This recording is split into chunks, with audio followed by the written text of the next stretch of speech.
Hey there. Welcome to the first episode of the Bountiful Hope Podcast. Today, I'd like to introduce you to the heart behind this channel, why it exists.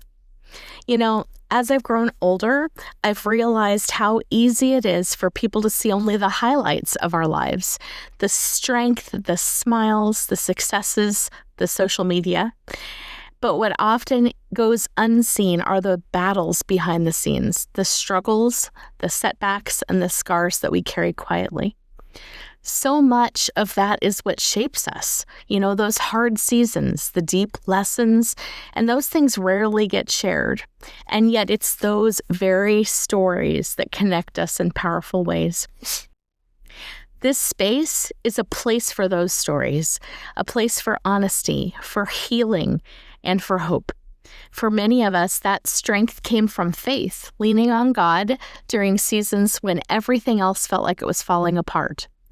And if that's not where you are right now, that's okay. You're welcome here.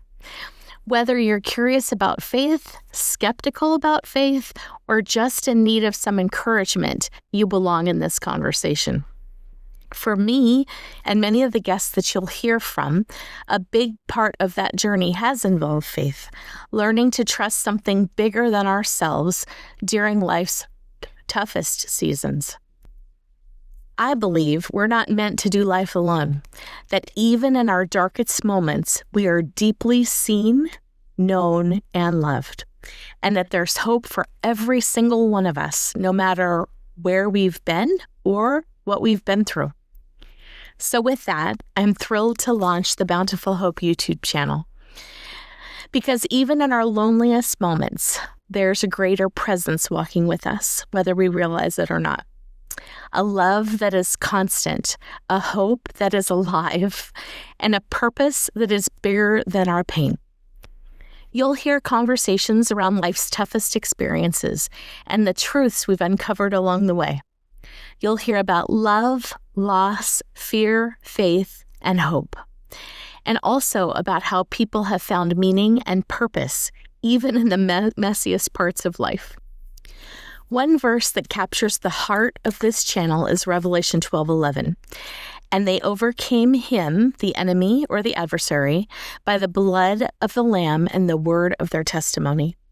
Or in simpler terms, they had power over him, the adversary, and won because of the blood of the Lamb and by telling what he, the Lord, had done for them.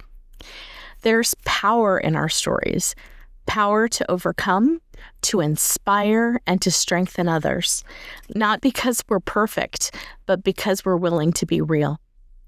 So here's what you can expect from this channel. Authentic, heartfelt conversations, like sitting around a coffee table with a friend, talking about where life has taken us and how God has met us there. Also, short encouragements, bite-sized episodes that offer truth and hope for your week. So, it's time to speak. It's time to be heard, and it's time to share our stories. Are you feeling a nudge to share your story? If you've ever felt like your story wasn't big enough or important enough to share, don't believe that lie. Your journey matters. Even the quiet moments carry weight and wisdom. In Psalm 107:2, it says, "Let the redeemed of the Lord say so," or in other words, tell their story. There's power in simply telling what he, the Lord, has done. Like the little boy in John 6 who offered up 5 loaves and 2 fish, he didn't have much, but when he gave what he had to Jesus, Yeshua is what I like to call him because that's what his mama called him, God did abundantly more than anyone imagined. When you give what you have and then you let him multiply it. So thank you again for joining me for this first episode of Bountiful Hope. You are not alone. If you're encouraged, please subscribe and share this with someone who might need to hear that they're not alone as well.